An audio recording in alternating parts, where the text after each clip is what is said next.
Why do so many people appear in our lives? Parang wala silang ibig sabihin. Oh, bakit? Next to their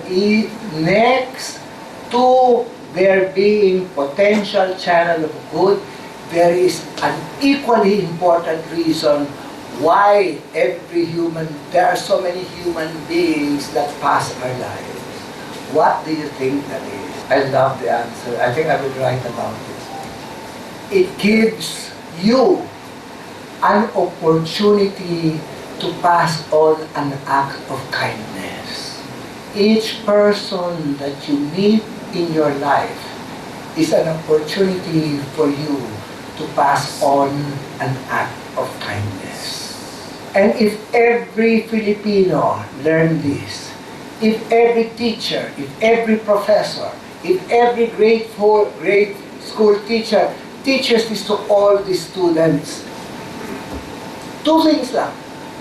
Every human being is a potential channel of good, and every human being you meet is an opportunity for you to pass on an act of kindness. Because that is what a wonderful human being.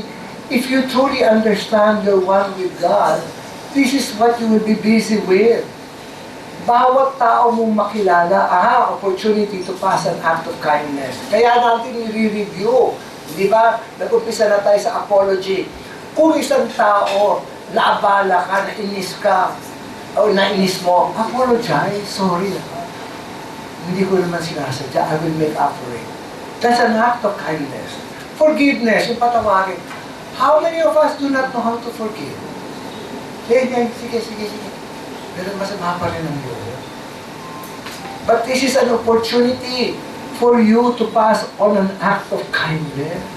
Because forgiveness is an act of kindness. An apology is an act of kindness. Next is gratitude. Kailan hindi kayo nagpasalamat? You know, and an act of gratitude is not only to people. Ako kasi pati sa mga maliliit na bagay, nasasalamatan ko yung aking kama, yung refrigerator, yung air conditioner, lalo ng aircon. Baka kumuwi ako, thank you aircon. Kasi kung hindi, consumption na malaki, right? If you get used to these things, we got used to these things. So, everything that has blessed you, bless it back. Bless it back. Gratitude is part of that. Somebody was nice to you. Let's say somebody was nice to me, kailangan ipasa ko yun eh. So, dali lang. Thank you for being nice to me. Who can I be nice to naman? Kasi parang, we are actually practicing parang chain. Gaya niyan. Gratitude, thank you tayo. Yung praising. Ang praising ay praise mong iyong kapwa. Ang praising the Lord is praising the I am in another person. Yun. Next, paying compliments. Okay. Ang compliments, di ba, hindi lang you're praising. Compliments, bigyan ka ng complimentary take care. Yung bang unexpected, yung magtataka, ito ayun. Wala lang. There are many things in our lives that we can share. Minsan, hindi mo ginagamit na, alam mong magugustuhan ni Poncio Pilato ito. Bigay ko na nga. Just like that. Kala ba ninyo, you know why I'm asking you to do this? So you can see the return. I just want to prove a point na hindi pwedeng hindi bumalik yan dahil sa kagandahan. Look at the word in Tagalog. I love it. Kagandahan ng loob. Compare to sama ng loob to kagandahan ng loob. What a difference. What a difference. So, I really sincerely feel that there are many compliments we can give. A little gift, a flower, anything. With my, di ba ang tawag yun? This is yours with my compliments. Lalo na, kung minsan, sa atin na yan, hindi ko naman kailangan, tayo muna. Yung pag na ay nag-unboard at nag-declutter, isipin na lang nyo, sino kayong mas isihan dito? God knows, God shows. Padala mo, ibigay mo. Let's see whether you can outgive God. Hindi mo kayang i-outgive ang God. Next is patience. Patience is an act of kindness. Ilang beses natin gustong magmura ng isang tao dahil sa ginagawang kabalbalan. Patience will stop you. And if you really put God first in your life, you will think twice. What would God do under the circumstances? Di ba kung minsan, hindi natin alam kung anong gagawin natin? Kung ang Diyos kaya, anong gagawin ng Diyos sa kalooban ko? Ano kayang gagawin kung ito mangyari? You will be amazed. Sundan mo lang yung intuition mo. Remember, the question is, ano kaya ang gagawin ng Diyos kung siya ang nakaharap dito? That should already give you a hint. And if you really follow your instincts, you know it will be an act of kindness. You will be patient. But again, you must find the balance of hindi mo yung dahil patient ka, lulurin mo lang. Hindi. Kung merong ginawa ang isang tao sa iyo, you will be patient. Iintindihin mo. Pero kakausapin mo pa rin. Hindi ka magiging martyr. Being patient does not mean you will be a martyr. Because if you are a martyr, you will become a patient in the hospital. There's a big difference between patience and being a patient in the hospital. You have to understand this very clearly. Okay? Number 7 tayo nakarating. Ngayon, review lang natin. Number 7 is good manners and right conduct. Alam niyo, our children have to be taught good manners and right conduct. Children have to be taught to have good manners. How to say good evening, how to say good night, how to be polite. All of this have to be taught. Dahil at the end, when you choose, if I'm a company and I will choose who to hire, I will usually hire the person with good manners and right conduct.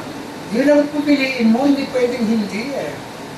Maski siya gano'ng kadulong, kung siya naman ay bastos, hindi mo siya i-hire. Kung minsan, hindi siya masyadong marunong, but because of good manners and right conduct, kakalitaan mo na yung shortcoming na yun. But that is so important. And that's an act of kindness. Behaving in the right manner, when you're considerate, that's right conduct, a good manner. Kung minsan, kayo may mga kotse, subukan lang ninyo. Next time, pagbigyan ninyo yung, imbes ikaw makipag-apurahan ka, baka naman siya apurado. See lang the return. Do it so you will see what happens in return. Para makita lang ninyo at ma-experience ninyo yung balik. That's what I want you to do. Okay, number 8. Thoughtfulness. How thoughtful are you? Do you remember birthdays? Do you remember the important occasions? These are the little things, maliliit na bagay. But then, they are so important that people really will never forget you. And the return is fantastic. If you just good morning, good afternoon, even that smile, pag nagganyan ka sa tao, hindi pwedeng hindi kang maaalala. And when the opportunity comes, and they come in the most unexpected times. At kung hindi man yung mga tao ang magbalik sa iyo, ibang tao ang magbabalik. Pero ang title, babalik ka rin. That's the title of the Acts of Kindness, babalik ka rin. Ngayon, ang number 9, I turn the other cheek. Hindi ibig sabihin, ito sa Biblia, ang ibig sabihin, pag sinampal ka daw sa kanang pisngin, bigay mong kaliwa, hindi ganon ang ibig sabihin, literal yun. At maraming ganon at walang papayag ng ganon. Actually, turning the other cheek is kung merong gumawa sa iyong isang negatibo, gawan mo siya ng positibo. That is turning the other cheek. Let us say, merong nagbastos sa iyo. padala mo ng bulaklak. Let's see the effect. Alam nyo, nakakatawa lang pakinggan. Pero the effect is so tremendous that you will probably, that's why we have to be all prosperous Because little things like that, you can afford, padala ng bulaklak. Maski hindi malaki bukit, padala mo ng bulaklak. Makita ninyo kung ano mangyari. Okay, number 10. Ito magtataka kayo, this is going to be a new twist on tithing. Tithing is an act of kindness to oneself. Take note. Not to anybody, but to yourself. People who have learned how to tithe, what happened to them was they did the kind thing for themselves. Your tithing is being kind to you. It's not even being kind to God or to anywhere place, but to yourself. Because you are the one that really benefits from it at the end. And I will keep explaining. Our meditation tonight started, you are one with God. The whole universe is God, and you're one with that universe. That universe is the source of your good. When you tithe, you are tithing to the source. That's why it has got to be spiritual inspiration. It's not anywhere. To where you get your spiritual inspiration. Why? Because it connects you with the source. And once you're connected with the source, it is unlimited. So if there is something you're doing in your life and you are not getting it, check your consciousness. Do not check anybody else. Everybody's role is just to show you your consciousness. They are not to blame. Walang kasalanan sa nangyayari sa iyo. Yan lahat produkto ng iyong kamalayan. Yun ang i-check ninyo. The rest of the people who give you trouble, forgive all of them. It is you that has to change. Once you change, your universe changes. And so it is.